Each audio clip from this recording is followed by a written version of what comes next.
Rescue Dry Tropics Protecting Beach Crab Communities project has 19 locations from Crystal Creek to Bowen. The project works with Sunday Catchment Land Care, Woolgarukaba traditional owners on Magnetic Island, as well as a number of landholders all along the project sites. I'm passionate about beach crab because it's an increasingly rare and special ecosystem on our foreshores. It's under pressure from development. It's being loved to death sometimes as well by people that go forward driving. I think it's really deserving of our protection because it's just not an ecosystem you find elsewhere. Beach scrub is pretty important for controlling erosion and minimizing a lot of damage due to nice king tides, cyclones, those kind of big disturbances that tend to happen. Beach scrub is quite different than a lot of the other habitats that you see around Australia. The vegetation has to find ways to grow in this really loose medium that doesn't have a lot of nutrients at all, so they're very specialized to this area.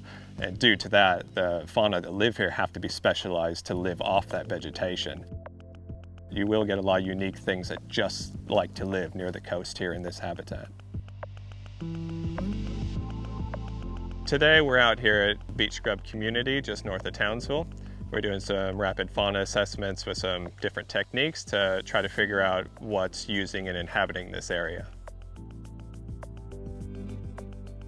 We have quite a few different techniques to identify what fauna are living and moving in this type of habitat.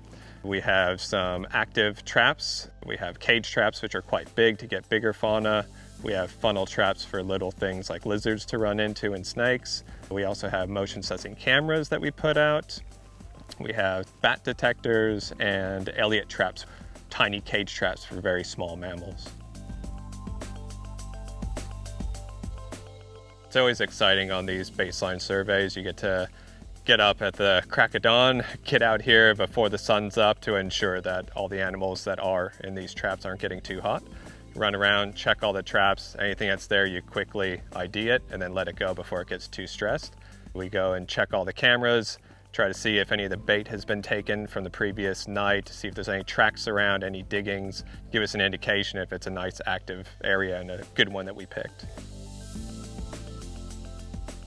There's been some really good animals that we've caught during these trips. In our initial survey, we found a frilled lizard, which is just very iconic for North Queensland. It's a very beautiful species.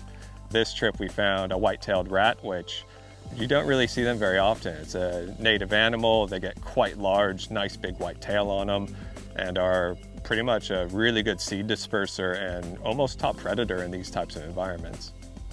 Next for the project is we'll continue the camera trap monitoring, and hopefully we'll be able to pass that job on to the volunteers that regularly visit the sites already. And that will give us a better understanding of both native animals and possible feral predators. And we'll use that information to inform the project.